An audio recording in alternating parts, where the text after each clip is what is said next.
Strange Shadows, a Clark Ashton Smith podcast. Greetings, folks, and welcome to Series 3, Episode 1 of Strange Shadows, the Clark Ashton Smith podcast. Now, today, we're not kicking it straight in with a story. We're actually going to look at the documentary dedicated to Smith, Emperor of Dreams. I'm one of your hosts, Tim Mendes. And I'm the other one, Rob Hoyton. Yes, thanks. Welcome back. And Season 3, doesn't time fly when you're having fun? It really has. It was like the Season 2, when we got to the end of it, it was like, oh, that went quick. Yeah, it sort of caught us by surprise a little bit, didn't it? Yeah. And I think we're both really enjoying this. Especially being able to read stories that we've not read before, plus all the old favourites, of course. So, yeah. Had you seen this documentary before? A long time ago, and I've been meaning to watch it again because I watched it many years ago, maybe when it came out, and I didn't actually know that much about Smith at that point. Yeah. So I've gone into it with fresh eyes. This is kind of a lot of it. I didn't remember like 90% of it, to be honest. So it's almost like the first time I watched it. Yeah, it's pretty much the same for me. So I think I got the DVDs fairly soon after it came out. But that, of course, was before we started doing the podcast. 2018 it was released. So that is a few years back now. Yeah, definitely. Yeah, I think it was exactly the same thing. It sort of came out. And obviously I've read stories, but nowhere near as many as I had now. Yeah. So yeah, it's interesting. It's interesting now. I'm putting faces to names because obviously the books that we've been going off for Strange Shadows, those two chaps were in the documentary. Yes, Ron Hilder and Scott Connors are both in there. Yeah, and a lot of good insight. I don't know that I learnt many new things because obviously we've been doing quite a lot of research for the podcast, but there were some things. Yeah, there's a couple of bits. Yeah, and I think it's always interesting to see like when they went up into the mountains and that part in particular. I thought was my favourite bit of it. Yeah. When they went up the City of the Singing Flame. Yeah, which is now a ski resort, right? And yes, the documentary guys go up there. I really liked that. I thought that was really cool. Yeah. Okay, so as we said, this was put out in 2018 by Hippocampus Press. And it was made by Darin Coelho Spring, who we've not been able to find out that much about. All I could really find was that he lives in the foothills of the Sierra Nevada mountains in Northern California. So fairly local to Smith. And you get that throughout the film. He actually talks to a lot of local artists and people, doesn't he?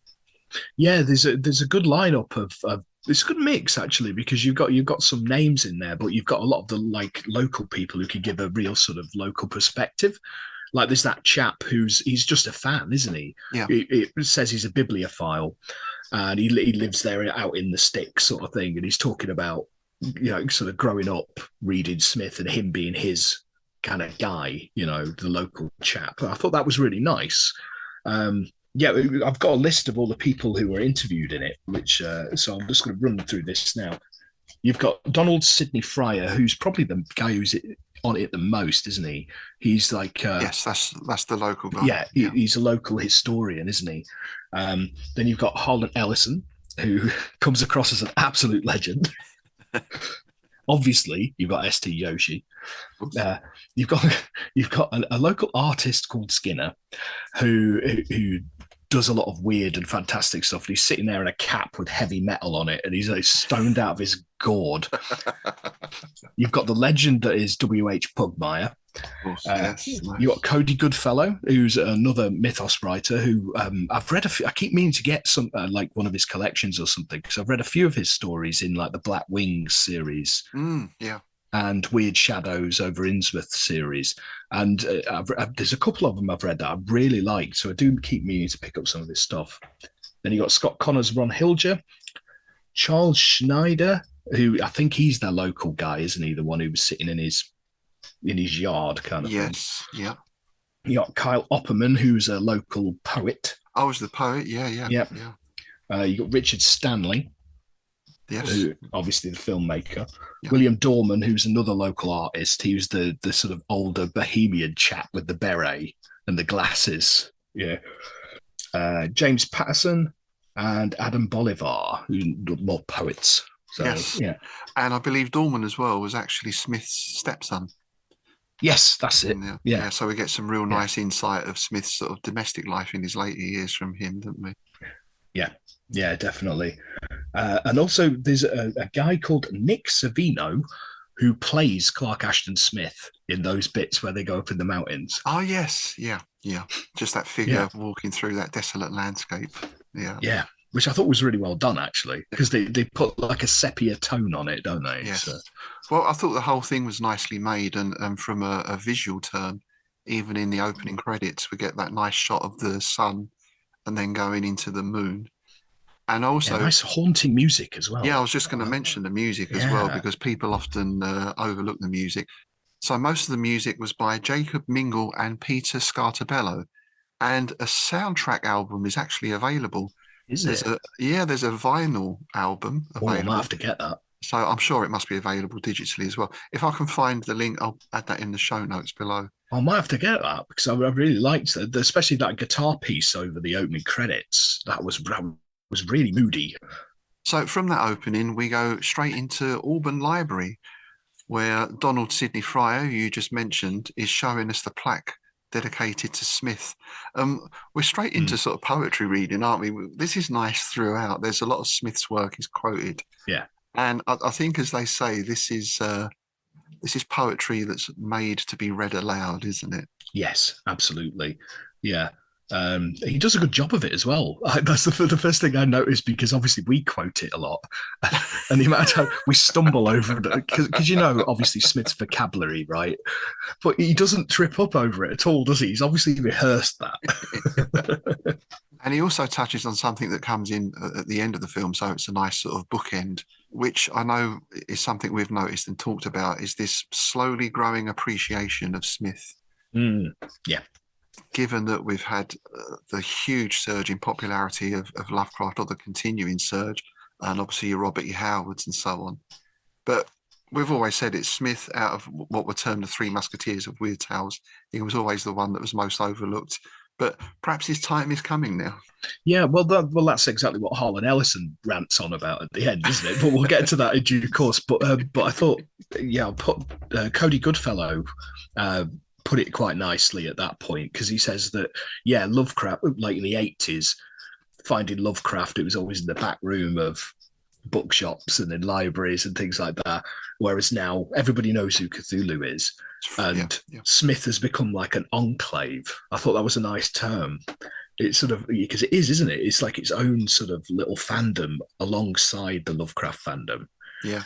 And it's growing and getting bigger as the years go on. So yeah, it's nice. I think it is, and it parallels Robert Chambers a bit, obviously. Yes. Actually, we're going to be talking about True Detective. I think John Houlihan's coming into the Innsmouth Book Club next week to talk about that, the first season of True Detective. Yeah.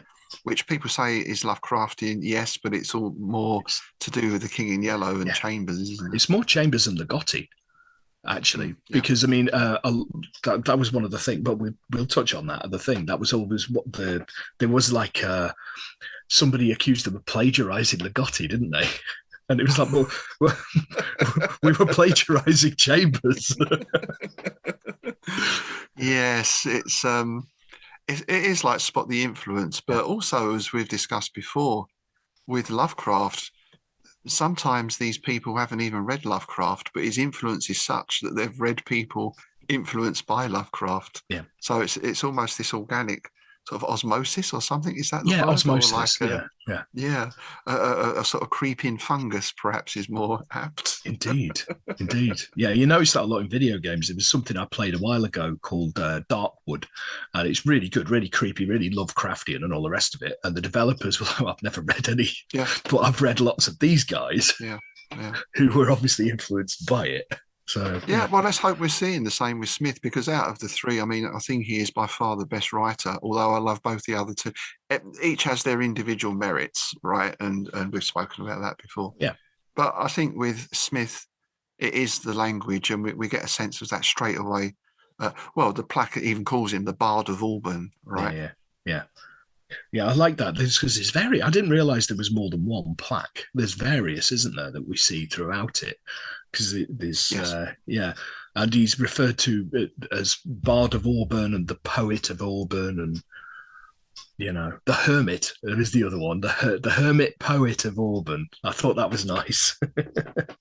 And of course, the Emperor of Dreams. Of course. Bow down, I am the Emperor of Dreams, which gives us the title of the documentary. One thing I did learn with this, I mean, I always knew Smith was, well, that term hermit comes up, but he certainly seemed to be quite a private man. Never wrote any memoirs. No. And there's no film footage of him at all, which, considering he lived into sort of 1960s, I think, wasn't it? You know, that's quite unusual, isn't it? Yeah, I don't know whether I fully agree with that being a private man, because I mean, with the people, I think he was more selective than private, because the people he did correspond with, he was very open about his life. True.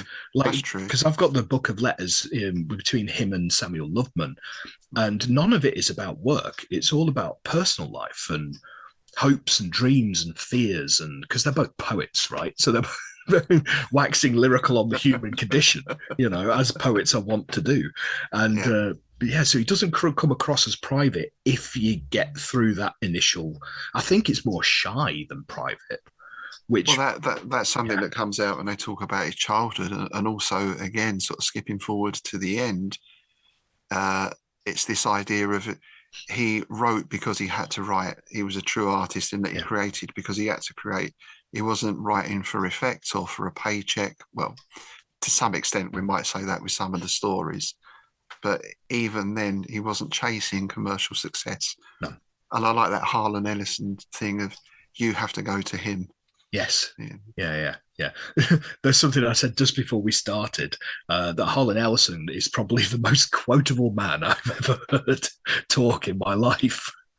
Well, we get that straight away as well, because that's our second scene, right? Is they're chatting to Harlan Ellison. Yeah. In case you don't know, and I would have thought most people listening to this will at least have heard the name. Harlan Ellison was primarily, I don't think, speculative fiction, I guess you'd call it. I think he wrote over 1,000 stories. Yeah. And he was also very involved in TV. He famously wrote for Star Trek, City on the Edge of Forever. He wrote for Outer Limits. Yes, he did. He did 2 stories for Outer Limits: The Soldier and The Demon with the Glass Hand. Demon of the Glass Hand is the one that's credited as being the influence on the Terminator. Oh, right. Oh, I didn't know that. Right. Yeah. And, great other things from my childhood: Voyage to the Bottom of the Sea. Nice, yeah. The Alfred Hitchcock Hour. So a huge catalogue of work. Yeah. And his personality comes across as, which is something he played up to, it seems, quite a lot, as being contentious, I think, was the way he used to describe himself. He does come across a bit irascible, doesn't he? I love him for it. He also made a point and click horror video game in the 90s called I Have No Mouth and I Must Scream, and it is still one of the single most depressing and twisted and outright disturbing things ever made for a video game. Oh, well, that's a good recommendation from Mr. Mendes. It's awesome. It's tremendous. And it was one of them games that kind of got forgotten for many years, but over the last couple of years, it's had a bit of a remaster. You can get it on Steam and things like that. And it's well worth picking up. It's, it goes to some pretty dark places. Well, I should keep a lookout for that. And I have to say, I must have read some Harlan Ellison in the past. I'm sure I have, because he's going to be in a load of anthologies. But I'm going to make a bit of an effort to seek out some of his work and start reading him. Yeah. See, I liked him so much in this. I want to read some of his work now. Yeah, definitely. And we talk about the quotable. The first thing he says, I've wrote down here: to read Clark Ashton Smith is to be washed over by a tsunami. That says it all, doesn't it? Absolutely. That's a perfect description, isn't it? And then he also described him as the voice of magic, which was nice as well. Yeah, that's it. In his first scene, Ellison has about 8 things that I could quote. Yeah, that was the next thing he says after that is: a page of Clark Ashton Smith is better than an entire book by most other writers, which is something that we have said many, many times, isn't it? Yes, totally agree. Yeah. So from there we get into the background, the biographical details and everything else about this move to the West. and these nice ideas about how in ancient Egypt the souls of the dead travelled west.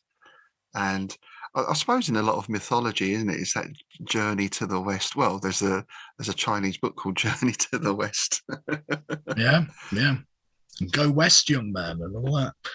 And Auburn was basically set up as a gold mining town. And by 1893, it had 1,000 inhabitants, which is a fair-sized settlement for something that's described as a village at the time. Yeah. I like the beginning at the start of this because it's kind of done in chapters, isn't it? This documentary, and this part's called Star Treader because it's about his early work. But what I really liked about it is that there were some really nice old pictures of Clark Ashton Smith that I've never seen before, except I saw them when I first watched this, but I've forgotten about them. Like specifically, there's one of him standing there in front of a bookcase with a candle stub in a candle holder, and his beret sort of off center, and him looking all moody. It was just like that. Now that's a poet. That's a poet right there. That's a poet. Yeah. That's a poet. But they even had a school picture, didn't they? Because he went to, was it Long Valley Schoolhouse? Indeed. And where was the description was something about as a child he was full of devilment, and I have to say in that photo he does have a very cheeky little face, doesn't he? He's got that grin, hasn't he? Yeah. Yes. Interesting. The first thing it reminded me of is if you see school pictures of John Lydon. It's the same expression. Yeah. They don't want to be there. You know.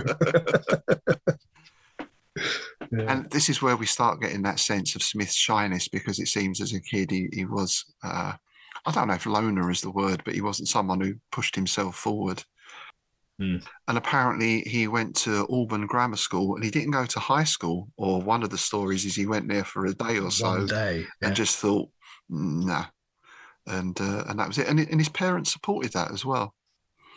Yeah, apparently he decided that he quit, deciding that he could do a better job of teaching himself. Yeah, and let's be honest, he did. Yeah, exactly. Because we learn this is where we learn about his like eidetic memory and all that kind of stuff, which is something we've talked about before. He basically picked up a dictionary and memorized it. Yeah. So I mean that's pretty special right there. The other thing I noticed there, I've just scribbled it down.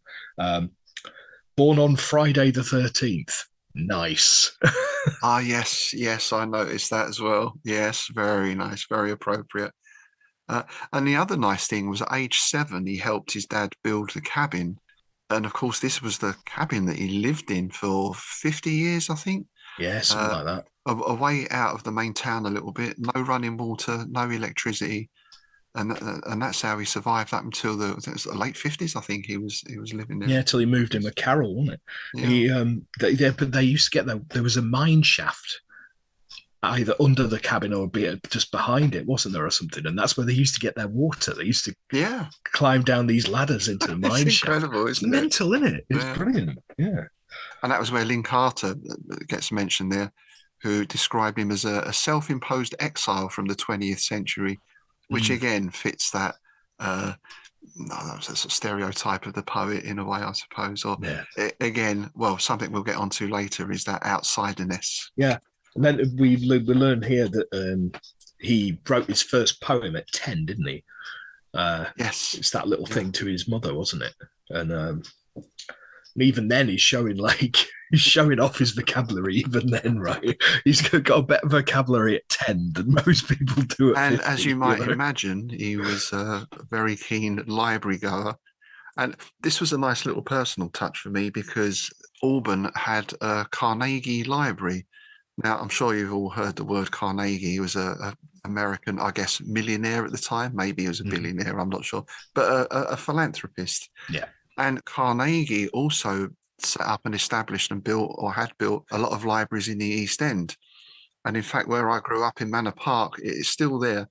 There's quite a well-known in the area Carnegie Library, which is this marvelous red brick building on a corner, literally about 200 yards from where I used to live. So as a kid, I was always in there getting all those books out, your Alan Garners and your Ted Hughes and all that kind of stuff, Oh, nice. So let's give a tip of the hat to Mr. Carnegie for well, really getting so many kids from certain backgrounds into reading, Yeah, well, the reason I recognise the name is because I've got a record down there. It's one of Billy Connolly's LPs from the early 70s. He's played live at Carnegie Hall in Glasgow. Ah, right. There you go. I didn't know they had one of those in Glasgow as well. Yeah, apparently so. Obviously, that's the big joke in in the States. How do you get to Carnegie Hall? Practice. Yeah.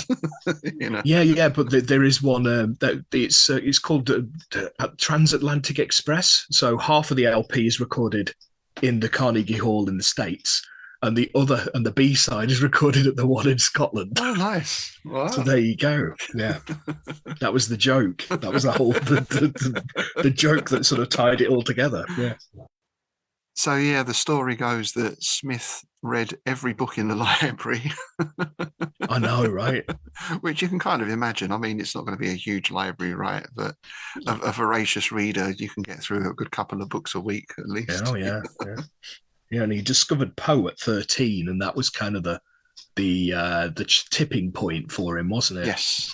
Was discovering Poe and the Arabian Nights, which is interesting because that's a great parallel with Lovecraft, because it was the Arabian Nights with HPL, wasn't it? Yeah, and a huge influence on both of them and many other authors of the time as well. I think that's another book we should investigate sometime on the IBC. Yeah, it seems foundational for a lot of these guys. Yeah. So at 17, he was published in the Overland Monthly magazine, August 1910, and that was a poem called Moonlight. I don't think I've ever read that one. I must have it somewhere, but I don't think I've ever read that one. And he was a very big fan of George Sterling, the poet, who was something of a big name at the time. Yeah. He's not someone you really hear about now, is he? Outside of these circles, I can't ever think of hearing about him. And yet he was mentored by Ambrose Bierce, and he was very good friends with Jack London, who, of course, everyone has heard of now. Yeah. And he became a mentor to Smith in the same way that Bierce had been a mentor to Sterling, didn't he? And it's Sterling called Smith the Keats of the West Coast, which I thought was nice. Yeah. But there was an interesting little bit here when we were talking about this, and back to his shyness, that at one point Sterling invited him. He's like, Ambrose Bierce is in town. He'd like to meet you. Come and say hello to Ambrose Bierce. Yeah. And Smith was too shy. He didn't want to do it. Yeah. And it was the same thing happened with Jack London as well. He's like, come and meet Jack London. He's like, no, I don't want to. That puts me in mind of Lovecraft when he went to see the lecture by Danzani, right? Yeah. But at the end, I think it was Danzani in New York, possibly. I can't remember. I think it was New York, yeah. But he was too shy to go up and speak to him at the end. And you just think, fly on the wall. Yeah, it's madness, isn't it? It's it's interesting. This is where we get Joshi in for the first time, and me being a bit of a bibliophile, the first thing I noticed was next to him on the bookshelf, because obviously it was in his library. Yeah. I was looking. Yeah, he had a nice collection of Ramsey Campbell there, right next to his head, didn't he? Did you see that? Brilliant. We love Ramsey Campbell. So then we get into 1912 with the printing or the first publication of The Star Treader. So this is Smith's first collection of poems, and it sold very well. It sort of seems to have caused quite a stir at the time, and that's where we get this epithet, the Keats of the West Coast, coming out. But you get that feeling, partly because of his shyness, but also I think his health was not so good at the time, that Smith never really capitalized on that. I don't know. Would people do sort of reading tours then and that kind of thing? Would they be going to different places? Yeah, I think they did. I think that was the way a lot of people. Well, obviously there's no social media and stuff, and if you can't afford to put an advert in the local rag, I think that was the way. It was bookshop tours, wasn't it? I mean, because that was the way up until relatively recently. That was the way, publishers would promote. They would. We've got this new book. Here he is. He doesn't want to talk to people, but we're going to send him to all these bookshops. Anyway. He's going to be in Waterstones in Milton Keynes. There you go. And all this kind of stuff. I think that was the case until relatively recently, until social media kind of took over, and now you can do it all virtually, right? It's Well, yeah, but it's still a thing as well, isn't it? I remember watching a documentary on Neil Gaiman a little while back, and he actually has to put his hand in iced water because if he goes through 5 of these sign-ins across a week, he's signing thousands and thousands of books. Yeah, his hand actually swells up. bloody hell, yeah. So it's still a thing. People want to see someone in person still. Well, Linda went to see Terry Pratchett in person before he died. Really? Yeah. That was obviously. I hope it wasn't after. That'd be amazing. Could you imagine? I know you're goths, but that's taking it a bit far. Yeah, it wasn't long. It wasn't long before he passed away, but that'd be brilliant. Zombie Terry Pratchett. But yeah, and that was in the local Waterstones in Brighton. And the ticket, like a friend, another goth, funnily enough, managed to get tickets ready. Like she must have been sitting there hitting the refresh button as soon as the tickets went on sale. Yeah. But we then get this first incident, which it seems to be an unfortunate thing throughout Smith's life. We've got his own ill health, which seems to flare up on various occasions, but also the people around him. Because his girlfriend, Mamie Miller, who is speculated was his first girlfriend, teenage years and everything like that, died of tuberculosis. Yeah. Yeah, I thought that spoke a lot about Smith in the way he dealt with it, because obviously it was of the time, right? He's not going to go and see a therapist, talk to a grief counselor. He took himself off into the mountains, basically. He just went off into the mountains and just sat and wrote poetry. Came back a couple of days later, kind of thing. Yeah, just dealt with it. And that speaks a lot to his sort of ways, I guess. He did.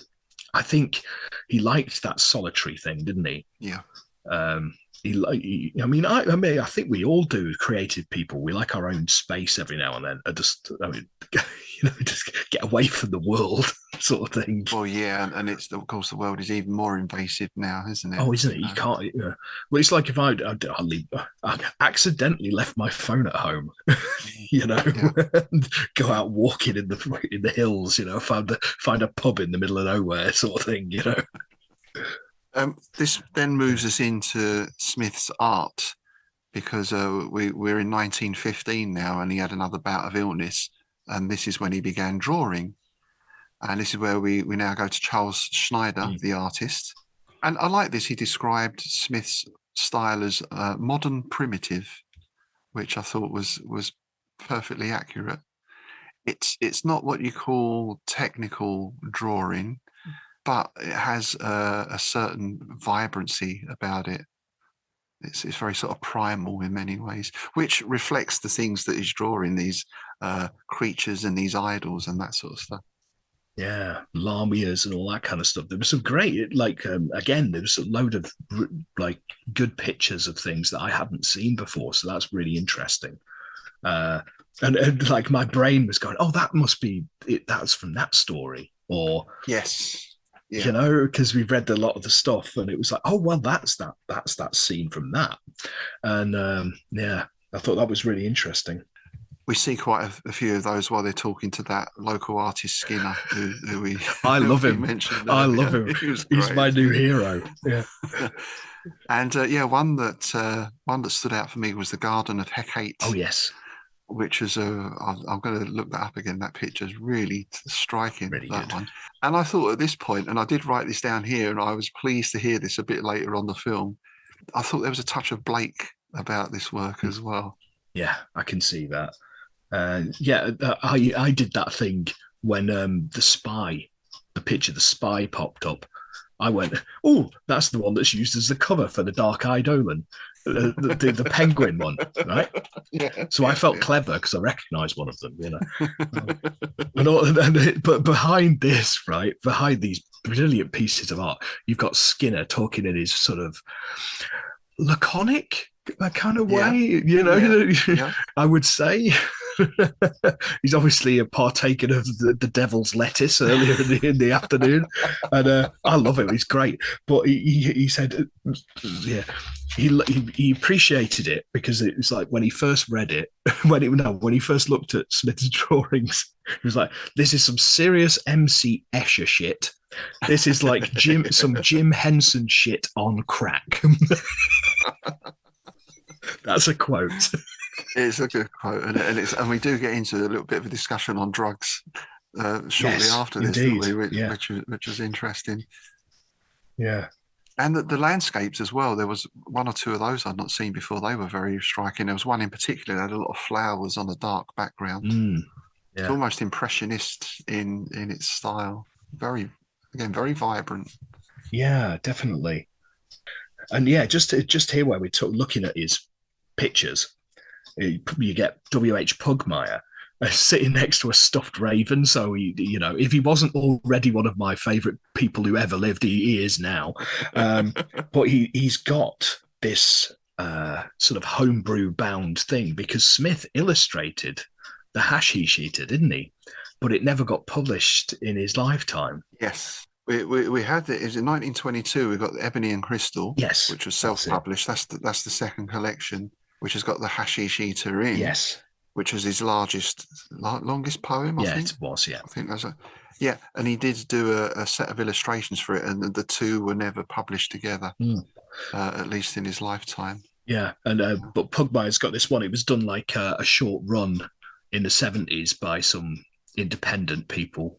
And it's a beautiful look because he got it. It's a beautiful looking book, hardcover, and it's got all the illustrations in it. And it's just like, nice. I'd love to get hold of a copy of that. Well, that'd be nice if that was going to be reissued or republished in some way as well. So I think there were 23 illustrations, I think, and it's 600 lines of poetry, and some of his richest and most exotic language, which, in a sense, was kind of his downfall because the trend at the time was moving away from that into sort of a more modernist approach, a more realist approach to art and literature. Although having said that, I mean, this was the birth of the surrealist movement at that time as well, wasn't it? Yeah. So you got this curious double thing going on. Yeah, it's interesting because that's basically what we get next, is because it caused a rift, didn't it, with Sterling?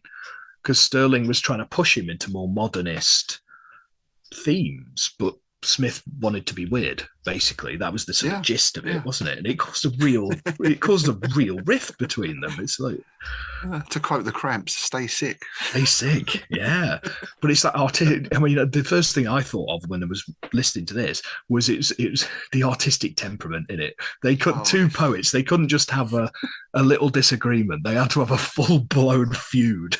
Got to have a flounce. Yeah, exactly. Flounce or something. Yeah. But also, speaking of quotes, this is where we got that lovely Lovecraft quote from, which I think is one of the things that, because I got into Howard first, and then there was something about Lovecraft, and then in Lovecraft I saw that quote, "In sheer demonic strangeness, Smith is unexcelled." And I thought, I need to be looking at some of this stuff then as well. That's the quote that's on the back of all the Panther books, isn't it? Yeah, that's the one. Which I realised, even though it's been blatantly obvious, that they're the Ballantine ones in the States. They're Panther in the UK. They're the same books. Right. It's just with the lovely Bruce Pennington covers. That's the one. Well, yeah. So then we get into this discussion about drugs, and this is where we get K.A. Opperman and Cody Goodfellow talking about this. And as far as we can see, there's no evidence of Smith ever taking hashish or trying anything. And in fact, it said that Sterling did try it once, but advised other people not to. So there doesn't seem to be an example. And we're quite clear with Lovecraft on this, right? Because we've discussed that before in psychedelic mythos and that kind of thing, that Lovecraft was a teetotaler, let alone going near the jazz woodbines or anything like that. I mean, yeah, and that's where I think it's actually no, it's not Skinner, is it? It's the other local artist chap. He says Schneider. He says that he comes the Dali quote. "I don't do drugs. I am drugs." It's the same thing, isn't it? That's what he's saying. Like, and he makes a good point. It's like Lovecraft and Smith didn't need it. They already had it in their heads. Yeah. They didn't need any chemicals to do it. Yeah, it's just a natural thing, a natural high, man. Yeah. Whereas Skinner's all like, yeah, he's got to be on. Yeah, I mean that's a constant discussion, I suppose, and an interesting one. And you get into the source of creativity and how you tap into that. Yeah, my thought is everyone's creative. Everyone's got a creativity in them, Yeah. but in so many people it's suppressed, or in some cases, physically or otherwise beaten out of you. Yeah. Really. Yeah. I mean, especially if we look back to that era, Victorian, Edwardian. Oh yeah, like the education system would like literally beat any sort of strain of creativity, any spark of, any kind of free thinking out of you. And going back to that local thing again, the libraries, funnily enough, I just finished reading a book it's called The Underground Library. And in Bethnal Green in World War II, obviously people were taking shelter down in the underground systems.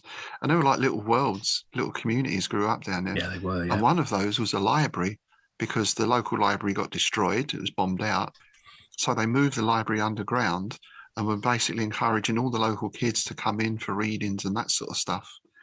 And the local stuffed shirt came down and said, well, we don't want this type in the library.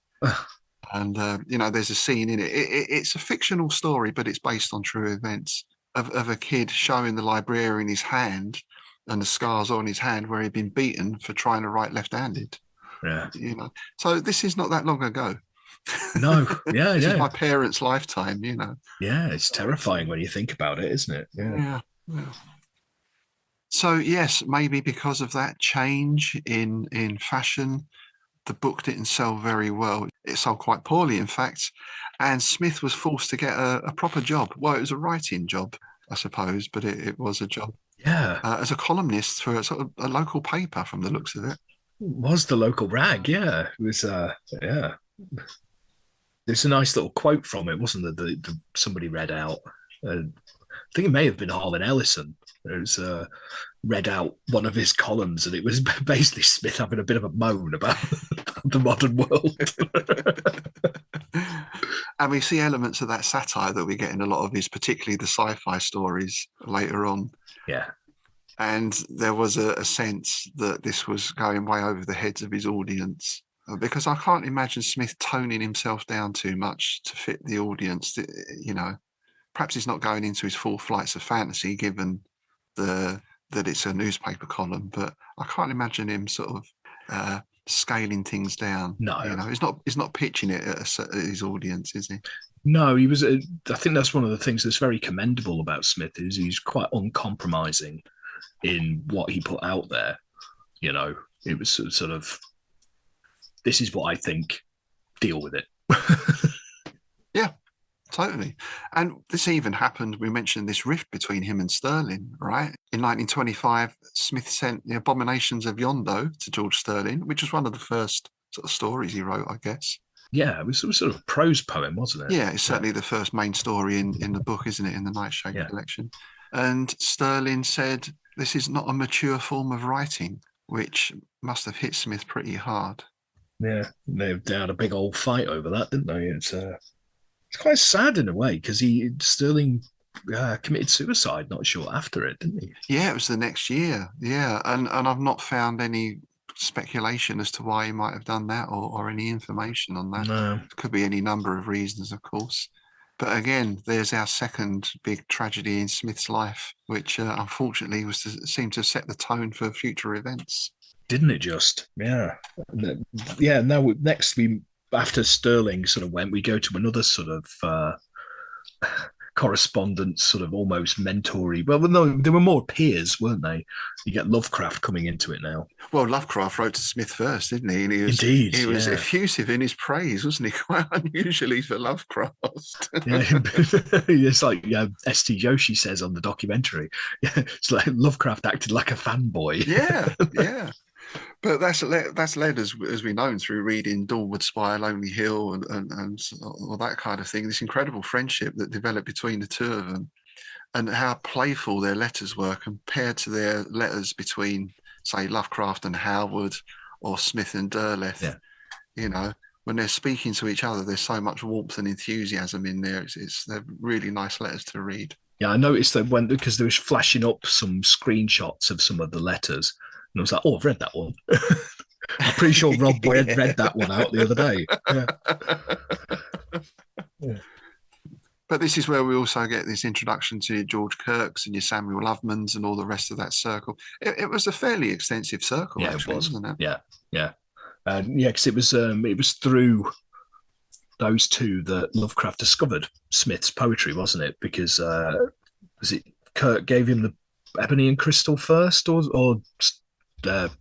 or the other one, and then Yeah.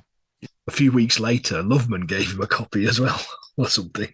Yeah, yeah. And that's some friends in common as well, like Donald Wandre, Yeah. for example, they both knew. So I suppose at the time they're all working in a particular field or are fans of a particular field. So I suppose it's natural that they'd sort of end up gravitating towards each other. Absolutely. Yeah. Yeah, something that comes up here quite early on in this section is I never knew that Smith had illustrated The Lurking Fear. Ah, yes. Yes. And I thought this was brilliant because there's the whole thing about, Lovecraft's a bit of a prude, right? And then Pugmire's got a copy of it, hasn't he? Yeah, right? yeah. And he shows it up and he goes, "Look, this tree has testicles." Yes, Definite breasts there. they're not subtle, are they? In No. their fruitiness and literal fruitiness. yeah. I like the way he says, like, I like to think that Lovecraft knew what was going on here, and he, Yeah. would give a wry smile kind of thing. Perhaps he wasn't as prudish as people think. Yeah. And I thought that was absolutely brilliant. Yeah, this tree has testicles. Not every day you hear that. Classic Pugmire, the way he says it as well. You don't want to hear that when you're yomping through Fangorn Forest, do you?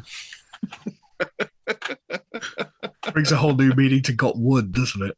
Oh, there we go. Very good, very good. And I liked this as well. I think it was Scott Connors described it as this positive feedback loop Yes. that went on between all these people. And then they talk as well about Lovecraft is obviously the big name now, but yet actually Smith influenced Lovecraft probably more than the other way around. And Lovecraft would have freely admitted this and acknowledged this. Oh, yeah. Yeah. Yeah, because we get this where we get first mention of the old sleepy toad god himself, Sarthogua, and the fact that Lovecraft, a lot of people thought it was Lovecraft's creation because he printed about it first. Yeah. But it was obviously, it was a Smith creation. Yeah. And Smith's response was, "It seems that I have created a mythology." Yeah, I thought that was really, really cool. And we also had this idea of Lovecraft being what was described as a prose realist. Yes. Which I thought was good because it's true when we think of things like the Dunwich Horror, you get that lovely description of the countryside. These are describing very real things, and there's nothing outre or fantastique about any of it. It's just very, very good description. And then you get this creeping weirdness comes in across it. Yeah. Whereas with Smith from the start, bang, you've got beings with crystalline beetle-like bodies and 8 legs and 3 heads, and from the get-go, we're in sort of psychedelic Technicolor. Yeah, definitely. Which I thought that was actually an interesting point because the documentary, like the cover of it and everything, is done in a sort of psychedelic style, isn't it? Yeah. So that's got to be a conscious thing because that's how I see like his worlds. Like, the Volmar stories when they land on these planets with all these weird and wonderful tubular man-eating plants and all this kind of stuff. I do see it in that sort of 60s psychedelic Technicolor, all that. Oh, yeah. Yeah, I think it's hard not to in a way, especially because we've come through that. We've got that filter as well, Yeah. But I did think as well, when you see a lot of particularly the later drawings and paintings of his creatures, that's exactly what they are in the stories, isn't it? They're very good depictions of. Indeed. So he must have had a very strong image in his mind's eye when he came up with those. Yeah, well, that's actually a trait of people with an eidetic memory that they fully visualize things in their head. It's like a photograph, And that brings us on to Smith's writing style, which is the next section. We get Harlan Ellison. Oh, yes. Reinforcing that idea of Smith being, he described it as above and beyond the rest. Yeah. He's a spearhead, a summit beyond reach, which I thought was another nice quote from Harlan Ellison. And in the outer reaches was the other one. Yes, yes. Yeah. And Scott Connors describes it as verbal black magic, which is a nice description as well. Yeah, I thought that was a good one. Yeah. There was also an interesting little aside about Wonder Stories. Him having great success in Wonder Stories. Obviously, that's the Volmar stuff, isn't it? Yes. But the Smith wasn't too keen on it, and the action thing. And this is what we've discussed many times. Absolutely. Yeah, especially in the last season, right? That's when all this stuff started coming through, wasn't it? The more science fiction stuff. Yeah. And there was a very good point here about is Smith sword and sorcery, or at least some of the stories, they often get put in a sword and sorcery, and yet there is that twist of Robert E. Howard, you have the hero. Now, I'm not saying Conan is an all-out good guy hero, but nonetheless is a heroic figure. In Smith, your protagonist is usually quite a nasty wizard guy. Yeah. Well, I think Cody Goodfellow summed up quite nicely with it, what he said. He said, it's not Faffy the Grey Mouser or Conan, is it? Exactly. Yeah. I thought that nail on the head there, mate. You know, yeah. And of course, we get Smith's main sandboxes, shall we call them, his playgrounds. Yeah. Starting with Averoigne, medieval France, which tends to go more towards, I say, supernatural. We've got werewolves, we've got vampires, lamias, that kind of thing. Yeah. But then I thought what was interesting about all the other ones, Hyperborea is on the verge of Ice Age. It's doomed. Yeah. We've got the Atlantean cycle in Poseidonis on the verge of being sunk below the waves, doomed. And we've got Zothi in the far future. The sun is going out. Guess what? We're doomed. Yeah. Well, it's something we've discussed many times, isn't it? It's just like there's just this big old thing of entropy throughout Smith's work. It's all about entropy and eventual decay. Yeah. And we've got all those ideas of longing and wistfulness mixed in with that. But yeah, everything is, we're on the tail end of everything, aren't we? It feels like everything's winding down. And yet it still managed to be so vibrant and colourful. Yeah. That's the interesting thing. Yeah, and here when we're discussing this, you have my man Skinner again pops up, and he's talking about like the difference between Smith's like Hyperborea and stuff like that, and your sort of Conan-y stuff. He says, "Yeah, I'm going out here. You lot can stay down there in the shit." Yes, Skinner. but he's right. Yeah. He's absolutely right. Well, yeah, and they're very different. I mean, Howard, I always think of Howard as a historical writer who added magic in. I think I said this before, and I mentioned it. Oh, recently we both had the honour of guesting on the Appendix N podcast. Indeed, yeah. And the story I was covered was the Flaubert story for Salambo, which is a historical fiction, but very vivid. And it's almost, to me, that's what Howard was trying to achieve, but putting those fantastic elements in. Again, whereas Lovecraft was your realist in that sense, Howard is your historical guy, and Smith is just out fantastic somewhere else, like we say, on the outer reaches. Yeah, well, like Harlan Ellison describes reading Smith for the first time as being like a drug experience. Yes. Yeah. Again, he's not wrong, you know. Totally. Not that we'd anyway. So now this was all very interesting so far, but to some extent, you know, we've read about this in our research. But this next bit now, we're on to this visit to Crater Ridge, which for me, I enjoyed this part of the documentary the most. Oh, yeah. Simply just through seeing that landscape. It's great, isn't it? How weird it looks, yeah. But that's what I thought was really interesting about this is from the descriptions in City of the Singing Flame, that's how I pictured it in my head. So that's a testament to how well he wrote it, because that's the visuals that it was conjuring up. was exactly the thing. These craggy things with the odd tree here and there and a bit of dust. And yeah, it's quite sort of desolate, isn't it? And quite sort of bleak, but at the same time, then there's this strange little tarn atop a slope, this sort of isolated little lake and that kind of thing. Yeah. I got sort of Star Trek vibes off it as well. Star Trek set vibes. Well, it's not far from Vasquez Rocks, is it? Well, that's true. That's true. It's not actually that far. That is true. So, yeah. And we have mentioned a few times, particularly with the Volmar stuff and some of the other science fiction. I'm sure Roddenberry had read this stuff. There's even that 5-year mission thing at one point mentioned in the story. Oh yeah, in the Volmar ones, and yeah, I'm pretty sure the first story had actual red shirts in it, didn't it? Yeah. And yeah, this is now a ski resort, or at least part of it is a ski resort. And did you see that ski lift thing? I thought that's a spaceship. Didn't it look like a spaceship to you? Yeah, that was it was a strange structure, wasn't it? Yeah, yeah. It's weird as well because you think of ski resorts, you think of being in the Alps or something, right? I think of Dumb and Dumber. I think of that pillock, Eddie the Eagle Edwards. Oh. British people of a certain age will remember that chap. Yeah. Well, that was a strange joke in inverted commas, wasn't it? Wasn't it? Yeah. So yeah, it does give us a tremendous sense of the setting and how Smith drew on that. And again, which comes first, the idea or the setting, or is it a mixture of the two? There's some nice speculation there about that creative impulse again. Yeah. And I think one note we did get from here was he started picking up lots of rocks and bits and pieces and dinosaur bones, one of which he sent to HPL, of course, which we've spoken about. And this is where he starts getting into his carving and his sculpture as well. Yeah.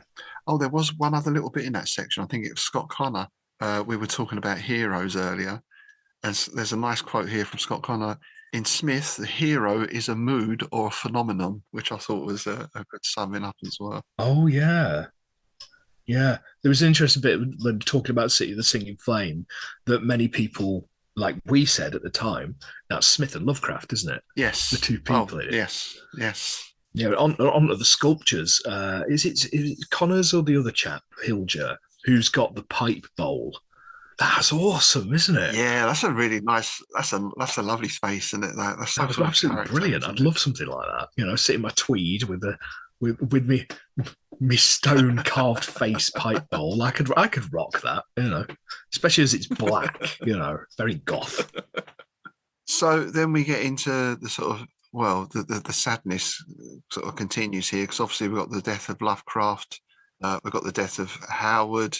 We've got the death of Smith's parents as well. So he goes through this very rough time and he pretty much gives up writing at this point and just works on his sculptures. Even the poetry seems to have sort of gone away as well. Yeah, it's almost like a switch, isn't it? After his parents died on Lovecraft, he just stopped. Yeah, it's interesting. And to some extent, it seems that it's the formation of Arkham House that kept him going in a way. Yes, really, it was. I mean, presumably financially as well. Well, I've seen that a lot because I've got the book of letters between Smith and Derleth, and a lot of it is Derleth trying to get Smith some money, and basically saying, "Look, send me things, and I will publish them for you." So again, fair play to Derleth there. We know he has his detractors and we know there's some basis for that. But, he was trying to help these people out genuinely, I think. But of course, even Arkham House was decried at the time by the literary establishment. This is not proper literature. This is all this old fantasy crap and all the rest of it.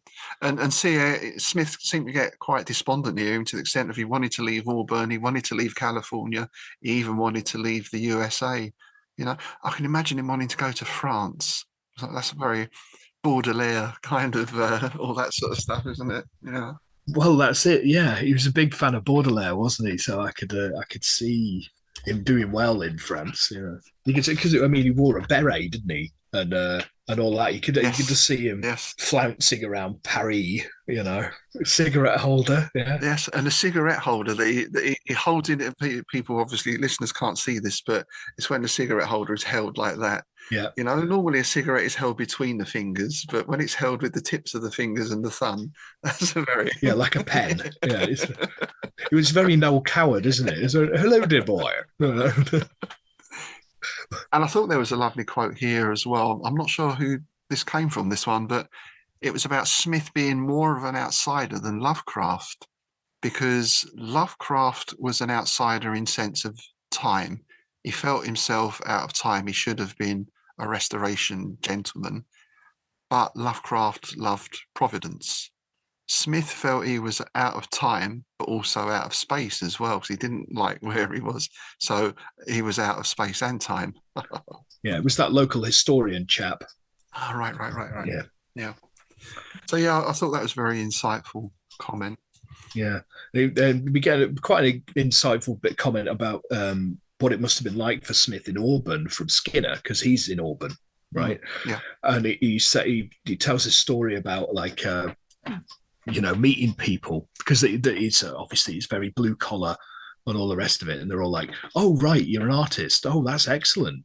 Bringing some renown to the town, all that kind of stuff. So what do you do?" And then you show them a picture, and they're like, "What the hell is wrong with you, man?" It's like a Pikmin thing, isn't it, almost? Yeah. But that is that very small town mentality, because, I mean, I get it to a degree. Oh, totally. Yeah, I'd say it's small town, big town, everywhere. Yeah, I get it when I go to Macclesfield and I'll talk to people I went to school with, and it's like, "Oh, you're a writer. What do you do?" Yeah. And I'll write about tentacular monstrosities from the dawn of time. And Oh, well, I've got to be going now. Yeah. Nice to see you. Nice to see you. I always knew you were a weirdo, Totally get that. Yeah. But having said that, Smith, as we find out, he did have a lot of people traveling to him. I mean, people like Fritz Leiber, Henry Kuttner, and whatever would make the pilgrimage. And by all accounts, he was a very gracious host, very friendly guy. But he seemed to be retreating more and more. I mean, he ended up taking on a lot of odd jobs, and he was living in poverty pretty much. Oh, yeah. And then just the royalties that he got from Arkham House, because I've read through quite a lot of those letters now, and every now and then you will get a letter from Smith saying, "Crap, I've got to make repairs, or I haven't got any money. Gonna have an advance on the royalties." And Dulles like, "Yeah, here we go. Give me some stories, and I'll get them in weird tales or something for you. I'm just give me something to work with." It must have been quite frustrating. And does Pugmire say this at one point about, I almost want to scold him. Yeah, for like, come on, write a few more stories, get some stuff out there. But I guess he'd been hit so hard by all of these things that he just lost the impetus for that. There was a parallel here, and I don't know how far this can be stretched, between Smith here and Syd Barrett for me. That absolute genius who comes out of nowhere and just go, "Wow, this stuff is fantastic," for a few years, and then just almost vanishes. Yeah, it's that whole the star that burns the brightest burns out quickest kind of thing, isn't it? It's quite sad. Yeah. And I do almost, I think of that sort of Roger Waters thing, that famous quote he said to Sid, "Come on, boy, there's money to be made," just and you almost get that sense of there are artists who, well, we've all got to make a living, right? So we'll all make compromises. And, I've played in this sort of band and that sort of band because I needed 80 quid. Yeah. But what you really want to be doing is playing one note over and over again through an echo unit for 3 hours, with a psychedelic light show or something. But no one pays for that shit. So. Yeah, I've lowered myself to DJing weddings in the past, things like that. So I kind of admire those people who, they stick to their guns, I guess we can say it. I mean, that could be a personal cost. Though for Sid, I think it was more that industry was really damaging him on a lot of levels. Yeah. Well, maybe Smith felt the same. Yeah, one of the things I thought was interesting here was I didn't know before, but because he obviously the struggling artist thing, and he was in such poverty that fans would send him typewriter ribbons when his letters were getting too faint to read. Oh, so sad, isn't it? Yeah, that's really sad. Because you think that was a typewriter ribbon cost, you know, I don't know, relatively. I have no Was idea. that an expensive thing back then or something? Yeah. But yeah, it's and even back then at the time there was no recognition of him in Auburn, right? No. It wasn't till the modern day we get that shot of the boulder Yes. that Smith used to like to sit on that now has been moved and it's got a plaque on it. I think we mentioned the other couple of plaques. Yeah. And a street named after him as well. Indeed. Poet Smith Drive. Yeah. Doesn't flow off the tongue, does it? As a street No, name? it doesn't. Why don't you go for Averoyne Avenue or something? Oh yeah. Well, that brings me. Yeah, that people visiting the cabin. It was a running joke that they would say they're off to see the Dark Lord of Averoyne. I thought that was cool. Yeah, I thought that was cool. And this brings us into the final section of the documentary, which is Smith's last years. And we mentioned William Dorman earlier. In 1954, Smith met and married Carol Jones Dorman and moved to Pacific Grove on the coast. So he actually ended up where he wanted to be, by the sea. That held a particular appeal to him. Mm-hmm. And rather sadly, his cabin burnt down in December 1957. Smith used to go back there quite a lot still anyway. There's some speculation about developers wanting the site and Smith refused to sell. You know, it's the same old story, that sounds like. It is. And of course, you see that now. They show you that in the film, and it's like a suburb now, right? It's full of covered in houses and stuff. Yeah. It is. Yeah. But he's still getting visitors. And there was that nice touch of people coming from Japan, wasn't there? Did you see that? Yeah. I thought that was really nice. You know, I think, yeah, that was the thing, because, I mean, we talk about that he never had like widespread popularity, which is what comes like Harlan Ellison talks about in a bit. But the people who were into Smith were really into Smith. There's no such thing as a casual Clark Ashton Smith fan. I think if you like him, you're all in. You know, which is a great thing. I mean, I think that probably means more than people who have these bestsellers, but people are like, yeah. Well, I think of people like Tom Waits, for example, or something else who just does what he wants.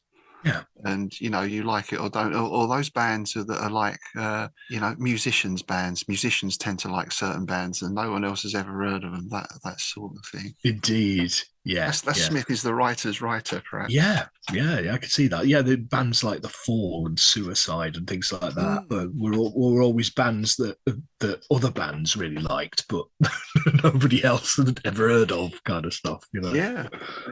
So yeah, we play out Smith's final days here, and it's quite poignant and touching. You know, his sort of declining health and his eventual passing, and that very nice story from William about how he and his mother just sat next to him once he'd gone for a few hours, just in silence. It was very touching. And we get a reading of the last poem that he wrote. This was June the 4th, 1961, and he passed away on the 11th of August. A poem called Cycles, which was read very nicely by Donald again. Yeah. Oh, what was the bit in his own voice as well? Yeah, that was right at the end. There's a bit of Clark Ashton Smith actually reading High Surf. Yes, we get at the end, yes. And one thing that struck me with his voice, because that's the first, well, obviously I must have watched this before and seen it, but hearing that voice, it put me a bit in mind of Tolkien, the sort of timbre of it and the rhythm. Maybe that was just, I guess they're Edwardian people, you know, that was how those people would read something out. Yeah, that diction. Yeah. Well, it was something that somebody else, I can't remember who it was talking about, that he had a deep voice, a really sort of sonorous voice. Yeah. Which is interesting, quite slight in he always looks quite slight in photographs. So you'd expect, you know, he always seems quite, obviously, you know, didn't have that much. He wasn't feasting every night, you know, all the rest of it. So you don't expect that this, it's almost like James Earl Jones, isn't it?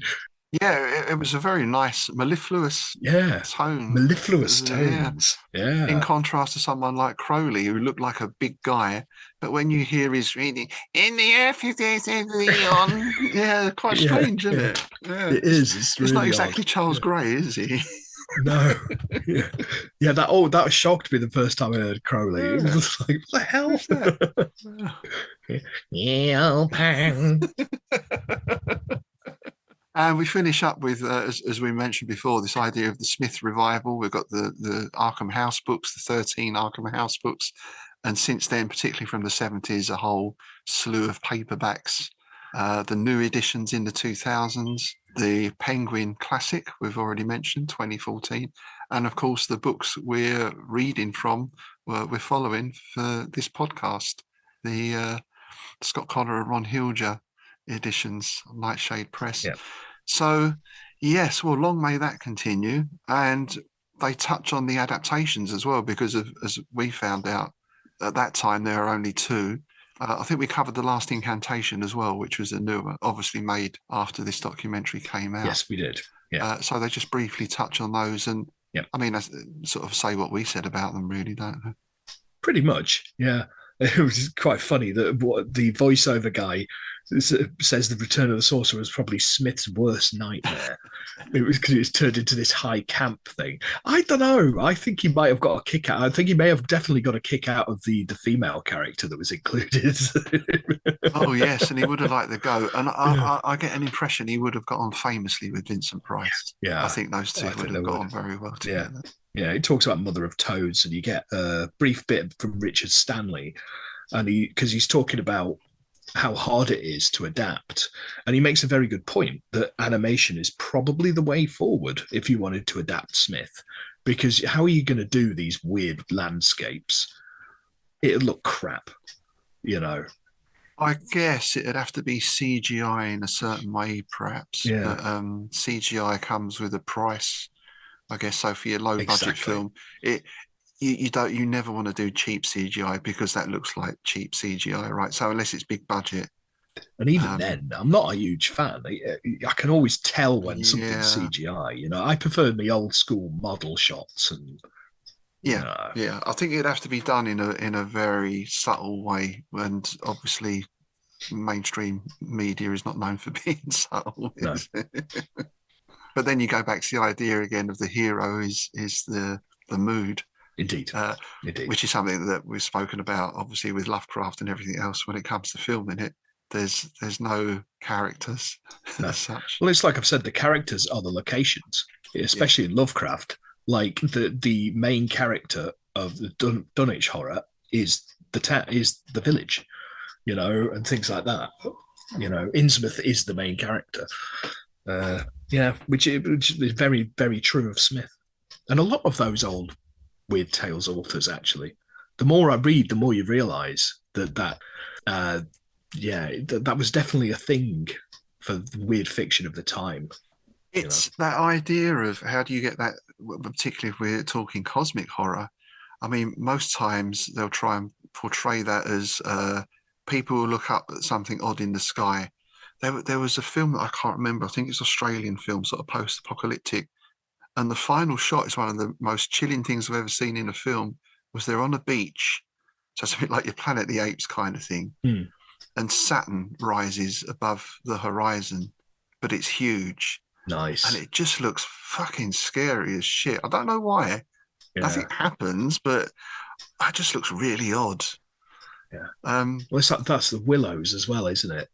The yeah, bit at the end of the Willows, he looks up in the sky and there's those sort of shapes, yeah, that sort of a vapor trail almost, like weird, sparkly shape things. And it's an incredibly chilling image. You know, Yeah. you look up and expect to see one thing, you see something completely different. and yet to get that across in a film, I think takes a very good director or a Yeah. writer or something to convey that feeling. So I can, I can accept what Stanley says there. I just have a bit of a natural aversion to animation. I mean, I do like some animations and stuff, Yeah. but it's got to be done the right way, I think. I'm the same. I'm the same to a degree. Yeah, it's just I think for some, I mean, there's like things like Return of the Sorcerer. Yeah, you can do that, but I think some of the stuff like Abominations of Yondo, you couldn't really do that. Yeah. Because I can see that actually more as like a Sinbad Harryhausen type sort of treatment. Now that might work. That's now there. Yeah. I could see that. That would work. I could definitely see a lot of Smith's creations done in that sort of Harryhausen-esque stop motion. Yeah. Yeah, but it just ends on it ends nicely on Harlan's rant, doesn't it? Yeah. And I mean, just watch that. Just watch that because it's a marvelous rant. And again, you can't knock the points he's making. He's making very, very good points there. Yeah. And sadly, I believe he passed away shortly after that as well. There's dedication to him at the end of the. You can see he's not that well. He's struggling with his watch at one point, and a hand comes in from off screen to help him sort of fasten it. I think he'd suffered a heart attack or a series of heart attacks and had been in and out of hospital. So it's nice that we've got that. They captured his thoughts on this, Oh, yeah. He was certainly still had all these marbles, didn't he? He was sharp as a whip. He was going out fighting, wasn't he? Oh, God almighty, yeah. Firing on all cylinders. Yeah. He has a good old rant about Twitter and Facebook and all these people with hundreds of followers and no friends. And what does it matter? Sort of thing, But he makes it's a really good like end of the documentary because he says that people are coming to Smith and they will continue to come to Smith. Well, it's part of the kickback against this digital existence, I think, and obviously since then we've had other events happen and now we're even more enmeshed in this social media web, so and that's why it's heartening to see this increase in appreciation for Smith and others. I think it's people looking back to this pre-TikTok era and saying, well, perhaps we've lost something here a little bit. Yeah. Anyway, having said that, go and get a digital copy of this. Indeed. It's available on DVD or you can stream it from the usual places. If you like Smith, then you'll love this. I mean, there's nothing else to say about it, really. It's really well done, isn't it? It's because oftentimes you watch some of these documentaries, they're a bit trite. I'll tell you what pisses me off is when they do a thing like they'll be talking about, I don't know, Jim Morrison, let's say Jim Morrison, right? And fair enough, they might speak to Alice Cooper, who went out drinking with him. But then you get some bloke who was the editor of NME in 1984. Well, of course, Jim often used to say, you never met the guy. You were not even born. Yeah. So it's nice in this, they do get these genuine people, the local people and the other people who have got a real interest in Smith and personally knew him in many cases. Yes. Yeah. That comes across. Another word that comes up there is authentic, isn't it, I think? Indeed. Yeah. Well, it's like Ellison's saying about the Smith Circle. He's saying like, I'm in the Smith Circle. No, you are in the Smith Circle because you now me, and me, and about Pugmire and people like that. So the circle is ever widening. I thought that was nice. Yeah, and it's something we've picked up on as well, isn't it? And having experiences like the Innsmouth Literary Festival, indeed, where the circle creates another circle. It's like ripples on a pond. Yes, and just how much positivity there is in those circles. Yeah, it's overwhelming, isn't it? It's really impressive. Yeah. So, thank you, Mr. Smith. Absolutely. All right. Well, thanks for joining us, folks, on our first episode of our new season. Of course, from here, we're going to be moving back into the stories and delving back into our volumes. Volume 3 of our collected fantasies by Nightshade Press. And Volume 3 is entitled A Vintage from Atlantis, which is a classic story. Yeah, and so we're going to be kicking off the third series. Oh, God, here we go. Kicking off with a great one to try and pronounce. The Holiness of Azaderak? Oh, right. Yeah. Azaderak? Yeah, however you pronounce it. It's a great story, so I'm looking forward to reading that again. Yeah, we'll be covering that next time. And of course, we're going to have a range of guests coming in as well, both to join us in discussing the stories and also doing some readings for us in the future. And actually, if you would like to do a reading for us or join us, if you're one of our patrons, then please do write in and let us know. We're happy to have you take part in the show.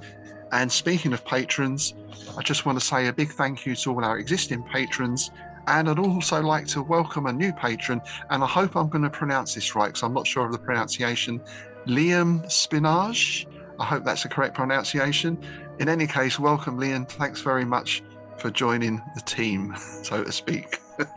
He actually lives not far from me. I met him at the Innsmouth Literary Festival, and turns out we both live in Hove, outside of Brighton. Ah, of course, yes. I knew the name was familiar, and there were so many people who come up and spoke to us that day, and I'm terrible with names as well. So, yeah, we probably did meet at the ILF as well. So anyway, thanks very much, Liam.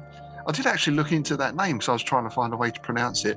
I thought it was maybe an Italian name, but it turns out it's Old English. Oh, that's interesting. Interesting. This being a Smith podcast, we do like to look into words. We like to have a good delve into etymology. Yes, very much so. Yeah, yeah. The average research time is most of it is spent Googling some of the words that Smith uses.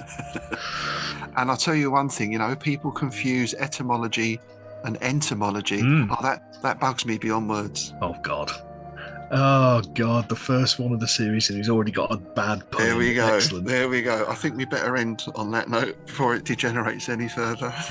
We've already had me talking about trees with wood. There we go. So thanks very much again for joining us, folks. As ever, do let us know your thoughts on our Patreon page, on our YouTube page, Facebook, etc., etc. We'll see you next time. It's goodbye from me, Rob Hoyton. And it's goodbye from me, Tim Mendes.